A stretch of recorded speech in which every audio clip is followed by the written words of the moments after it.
পাকিস্তানের লিগ ছেড়ে আইপিএলে বিদেশি ক্রিকেটার। শুধু অর্থ নয়, পাকিস্তান ছেড়ে ভারতে আসার নেপথ্যে কারণ পাকিস্তান সুপার লিগ ছেড়ে ইতিমধ্যেই ভারতে আইপিএল খেলতে এসেছে ৩ বিদেশি ক্রিকেটার। শুধু অর্থ নয়, ক্রিকেটারদের পাকিস্তান ছাড়ার নেপথ্যে বেশ কয়েকটি কারণ রয়েছে। কেন সুযোগ পেলেই পাকিস্তান থেকে ভারতে খেলতে আসছেন বিদেশি ক্রিকেটারেরা? নেপথ্যে কি শুধু অর্থ?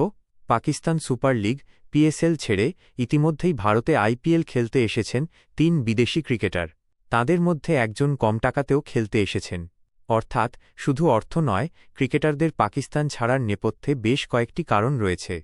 পাকিস্তানের লিগ ছেড়ে আইপিএলে খেলতে এসেছেন ব্লেসিং মুজারাবানি, দাসুন সনকা ও স্পেন্সার জনসন। মুজরাবানি পিএসএলে পেতেন ৩৬ লাখ টাকা। আইপিএলে কলকাতা নাইট রাইডার্সে তিনি পাচ্ছেন ৭৫ লাখ টাকা। সনকা পাকিস্তানের লিগে ২২ লাখ টাকা বেতন পেতেন। রাজস্থান রয়্যালসে তিনি যোগ দিয়েছেন ২ কোটি টাকায়। অর্থাৎ ২ ক্রিকেটারই বেশি টাকা নিয়ে ভারতে খেলতে এসেছেন। ব্যতিক্রম জনসন। পিএসএলে তিনি পেতেন ১,৮৭ লাখ টাকা। চেন্নাই সুপার কিংস তাঁকে দিচ্ছে ১,৫০ লাখ টাকা। অর্থাৎ ৩৭ লক্ষ কম টাকা নিয়েও ভারতে এসেছেন জনসন। কিন্তু কেন? ১. খেলার পরিবেশ পাকিস্তানের তুলনায় ভারতে খেলার পরিবেশ অনেক ভালো।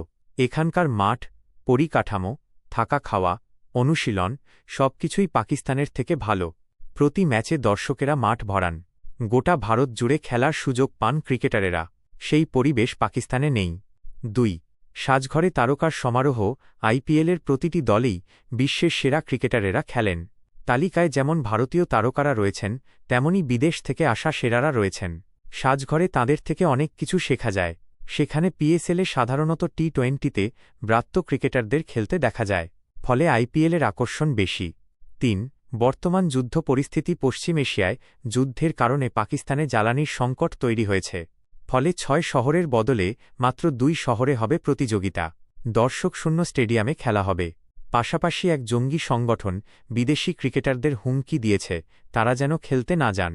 এই পরিস্থিতিতে পাকিস্তানে খেলায় ঝুঁকি রয়েছে। ফলে কম টাকাতেও ভারতে চলে আসছেন বিদেশিরা। নিশ্চিন্তে ক্রিকেট খেলতে চাইছেন তারা। সাবস্ক্রাইব করুন মহাকাল বিটু।